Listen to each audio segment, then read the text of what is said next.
Hello, everyone in the Nepali community and beyond. This is Amrito Bhattrai. I am here with KP, a.k.a. Krishna Prem, from the Osho International Meditation Resort in Pune. I'm here as a host for Krishna Prem on Sunday for the Meditation Playshop that he's hosting, but at the same time here to give you guys all some insight of who Krishna Prem is and his journey and his story. I'm very, very excited to share, Krishna Prem with you and just get you to know someone that I believe is more needed in this world, because we don't need more gurus. We don't need more very serious spiritual people. We need very fun, loving, laughing people in the world of spirituality that can introduce meditation, and KP is one of those people. So without further ado, let me introduce to you Krishna Prem, and I'll let him kind of do his own little introduction about himself. Thank you. What to say about myself except it's disappearing, and I'm enjoying life so much more without having a big personality. And what most people think is if you don't have a personality, you don't have a life. But in fact, for me, it's so much more fun to be a human being with a personality than to be a big personality and forget that I'm a human being. I often ask the question when I lead a meditation, are you a human doer or a human being? America, Canada, we're doing so much that we forget that we're actually just a little guy who has a job, a human being that can do something. If you ask your human doer, do you know your human being? He'll say no. If you ask your human being, he'll say, let's go out and do something. So for me, meditation is just a reminder that I exist and I have a job. I exist and I love my family. To even love your family without meditation is to one day going to lead to divorce. We need to become friends with ourselves, and then you'll find out how much you actually are a friend of your wife, And friendship is, for me, very high. Osho would always remind me that freedom is a higher value than love. We have to get back to being free and then love. Pretty simple, I guess. I could be wrong. But I love everyone I meet because I've met myself and I'm crazy about myself, So oftentimes we love people because we don't feel good about ourselves. For me, that's not enough. I want to love myself and love you. You know what I mean? It's so simple to me. But it may not be simple to you because you might not enjoy being alive today. I enjoy being alive. You might have more money than me, and I still enjoy being alive. It's not a problem, I don't know what to say except I don't want to get lost in money. I came from a lot of money, and I came from no love. So most of my Nepalese and Indian friends came from love, but without money. That's why they came to Canada. That's why they came to America. But so soon, even within one generation, my friends have lost their meditation for money. I'm just here to remind them, and it's kind of cute. Oftentimes I lead a meditation where I'm the only white boy in the audience, And I don't miss that contradiction that my friends came and they're doing so very, very well, but I want to remind them doing well without meditation is not what it's about. Meditation and money is the win. Meditation or money is the loss. So I'm just here to let my friends know they can have both. You can have everything. You are one with existence and you are one with the marketplace. Have some more fun. Enjoy that you're successful, and then remember who you are, though. Remember who you are. There's no separation, but we act like there is. Now, KP, you met Osho in 1973. At this point, Osho was, I still maintain to this day, Osho is still a very controversial figure. Not only in the world of spirituality, but in many other different aspects of social norms and whatnot. At that time, in terms of just going back in memory lane, when you got in touch with Osho, how did it feel to almost be socially outcasted?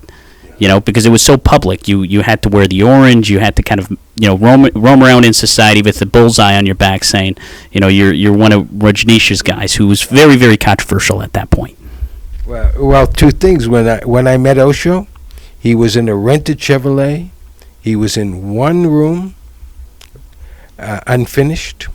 I slept outside on the ground just in order to meet him. But I knew right away this guy could have and do anything he wanted. So most of us know about the master that had 96 Rolls Royces. He was in a rented car when I met him.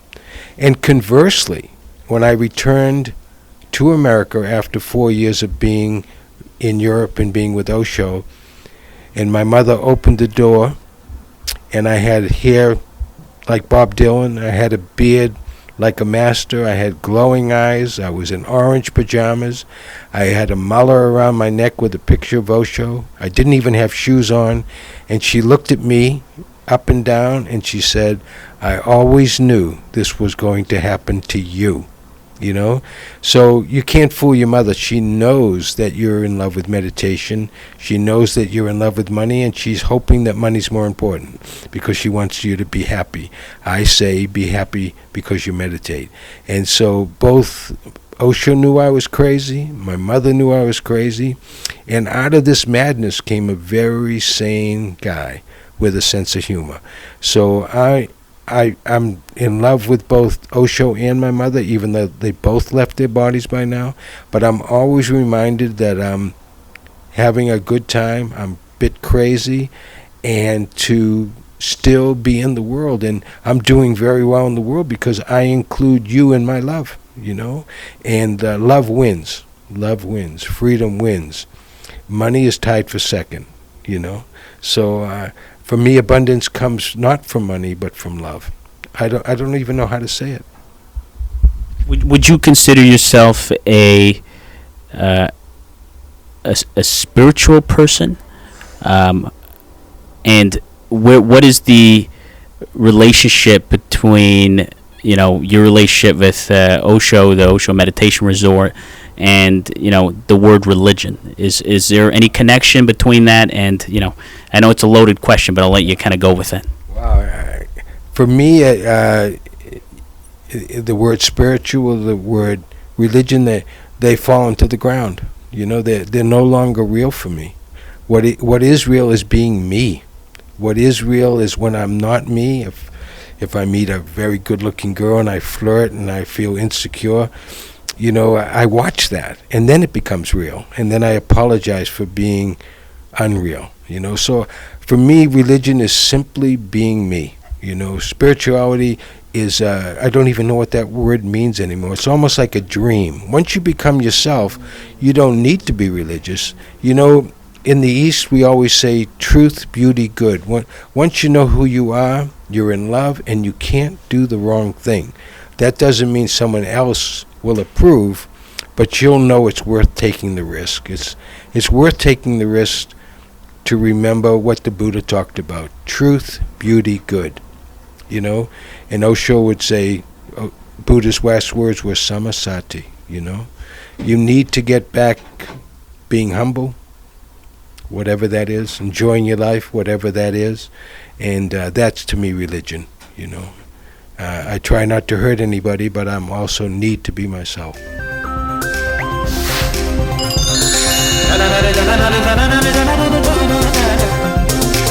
Welcome, everyone. We're back here at Nepal TV Canada with our guest, Krishna Prem, who's in Toronto from the Osho International Meditation Resort in Pune.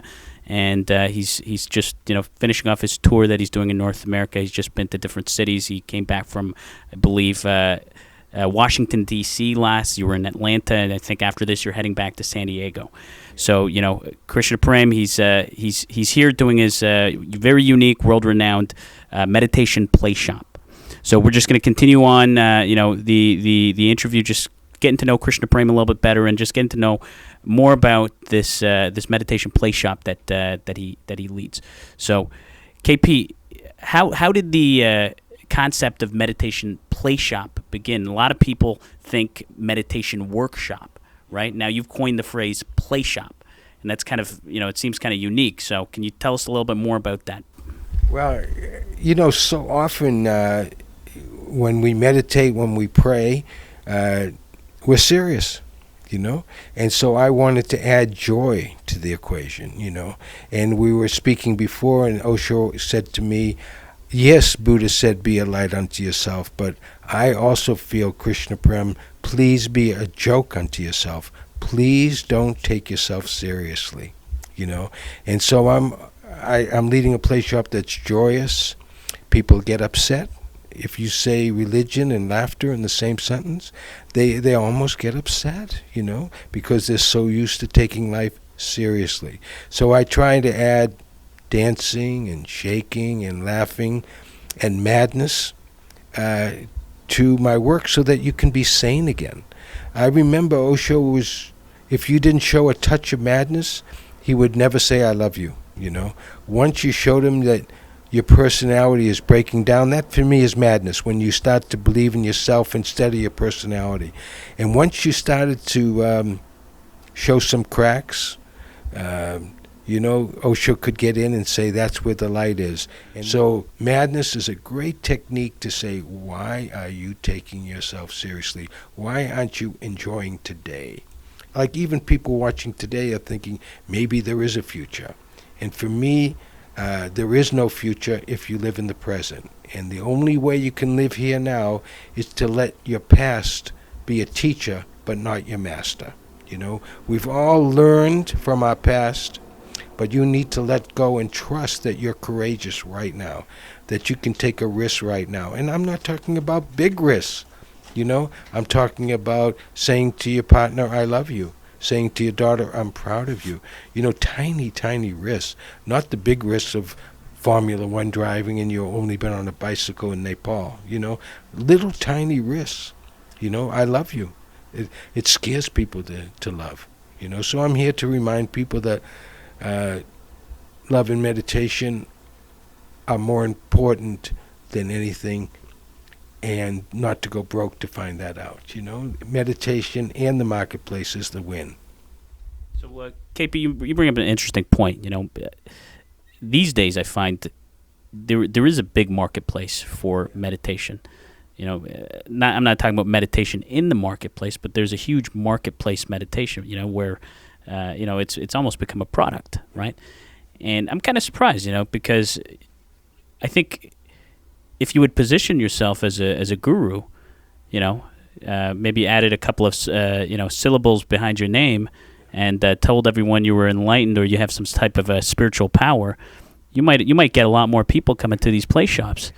Right? It's just, have you ever thought about it that way? And, everyone else seems to be doing it, but, you just seem to be more relaxed about it, where some others, they've really got the business plan all lined out.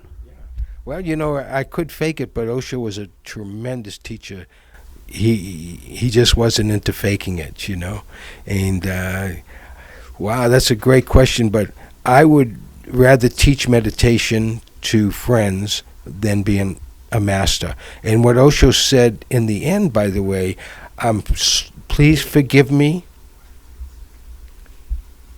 Osho would say, please forgive me and forget me, because he said, I don't want to be a master, I want to be a friend. And I think what's beautiful is, he said, but you need to deserve to be my friend. In other words, you need to be my equal to be my friend. So he didn't want to be a master, but he didn't want you not to do the work, not to become his friend.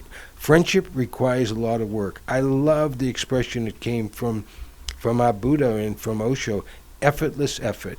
First, you're a human being, then you need to let go of your personality to become a human being again. So really, we're always trying to remember not the future, that's not enlightenment, but actually remembering who we are, remembering. Ram Dass, he was another Jewish boy. He said, love, serve, remember. Most people love and serve to find out. Forget about finding out. Remember who you are. You are one with existence, acting like a stranger. Osho would always say, and I loved him for it, everyone I've met is looking from their porch into their living room. Do you know what I mean? They're afraid to be themselves. You know, we need to be more, you know what courage is? Be yourself. That's the most courageous thing in the world. Once you become courageous, it also becomes very funny how everybody's living like a coward. That, you know, everybody's living like a coward. Everybody's enlightened, living like they're not. So we need to remind people. Meditation is a reminder that you came into this existence one with existence. There's nothing to find out. That's the cosmic joke. There's nothing to find out. You already have it. It's fun, no? It's fun to know who you are. It's the most fun you can possibly have is to bump into yourself. You know.